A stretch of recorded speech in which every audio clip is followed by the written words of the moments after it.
Allá por 1897, desde un frío exilio en Siberia, un joven revolucionario llamado Vladimir Lenin escribe un folleto, un texto que buscaba nada más y nada menos que poner un poco de orden en el caos. Esto fue 20 años antes de que todo estallara, pero aquí ya se estaban sentando las bases de lo que iba a venir. Vamos a meternos de lleno en este plan. Pues esa es la pregunta del millón, ¿no? Porque no basta con el descontento. Hace falta un plan, una estrategia, una dirección clara. Y este folleto, Las tareas de los socialdemócratas rusos, fue el primer intento serio y detallado de Lenin por responder a esa pregunta.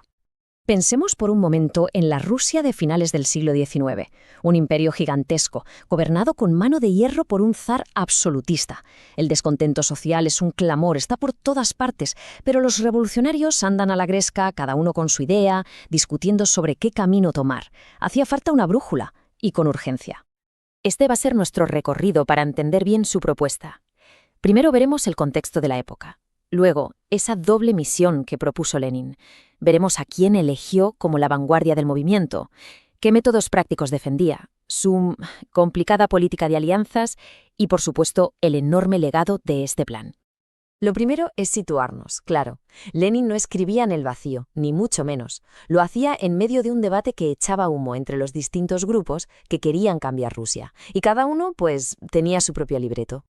Sobre el tablero estaban, por un lado, los socialdemócratas, la gente de Lenin, que seguían las ideas de Marx. Pero ojo, no estaban solos. También andaban por ahí los herederos de Narodnaya Volia, más centrados en la conspiración y los atentados, y los de Narodnoye Pravo, que buscaban una vía más puramente democrática. Ante este panorama, Lenin vio que era urgente definir tareas prácticas que unificaran el movimiento. Y aquí es donde la cosa se pone interesante, porque llegamos al corazón de su propuesta. Lenin defendía que la lucha no podía tener un único objetivo. No, tenía que librarse en dos frentes, y a la vez. A ver, la misión se dividía en dos partes bien claras. Por un lado, la lucha socialista, que era la lucha a largo plazo contra la clase capitalista para construir una sociedad nueva. Y por otro, la lucha democrática, una tarea inmediata, urgente, contra la autocracia del zar para conseguir libertades básicas. Y esta es la metáfora que utiliza, una que lo resume todo a la perfección. Para él no se podía elegir. Luchar por el socialismo y luchar por la democracia no eran dos cosas distintas, ¿qué va?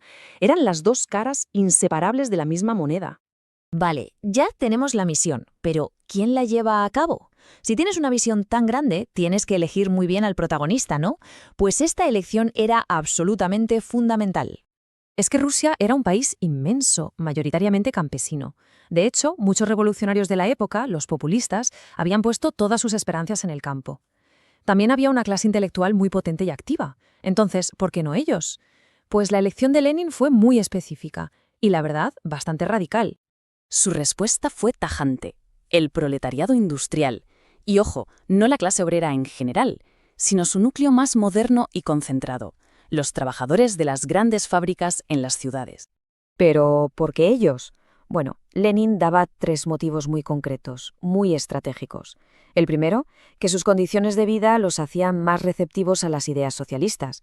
El segundo, que su nivel de desarrollo tanto intelectual como político era superior al de otros grupos. Y el tercero, y muy importante, estaban concentrados en los centros neurálgicos del poder, lo que los convertía en una fuerza decisiva. Perfecto. Ya tenemos el quién. Ahora vamos al cómo. Porque no basta con tener una vanguardia. Hay que darle herramientas, métodos de acción que funcionen en el mundo real.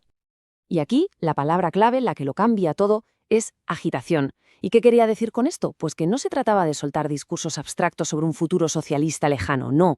Se trataba de conectar esas grandes ideas con las luchas del día a día de los trabajadores, el salario, las horas de trabajo, las condiciones en la fábrica. En definitiva, hacer que la revolución fuera algo relevante para su vida cotidiana. Y esto, claro, era romper con todo lo anterior.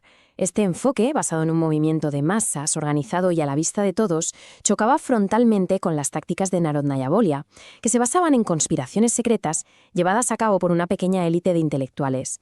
Era un cambio de estrategia de la noche a la mañana. Esto nos lleva a un punto delicado, el de las alianzas. ¿Qué hacer con los otros grupos que también estaban en contra del zar? ¿Se podía colaborar con ellos? ¿Era de fiar? Lenin tenía claro que en la lucha democrática contra el absolutismo había posibles compañeros de viaje, al menos por un tiempo.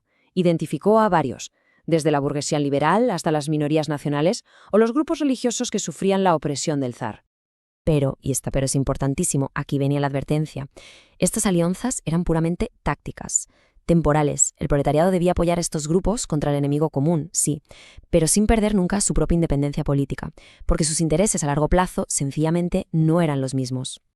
Su razonamiento era el siguiente: todas las demás clases en algún momento podían tener miedo de una democratización completa y preferir llegar a un acuerdo con el poder. La burguesía, los intelectuales, todos tenían algo que perder. Según él, solo el proletariado no tenía nada que perder y sí un mundo entero que ganar. Y eso lo convertía en el único demócrata consecuente hasta el final. Y para ir terminando, es fascinante ver cómo este pequeño folleto de 1897 no se quedó en el papel. No fue solo un ejercicio teórico, al contrario, proyectó una sombra larguísima sobre la historia del siglo XX. Este texto fue, en cierto modo, la primera piedra. Las ideas sobre la doble lucha, el papel dirigente del proletariado, la agitación de masas, todo eso se convirtió en el ADN del partido bolchevique. Se puso a prueba en la Revolución Fallida de 1905 y finalmente acabó triunfando de forma espectacular en 1917. Y cerramos con esta reflexión. Más allá de ideologías, la historia de este texto nos obliga a pensar en el poder que pueden llegar a tener las ideas. ¿Puede una estrategia clara, bien pensada y plasmada en unas pocas páginas convertirse en una fuerza capaz de poner el mundo patas arriba? Ahí queda la pregunta.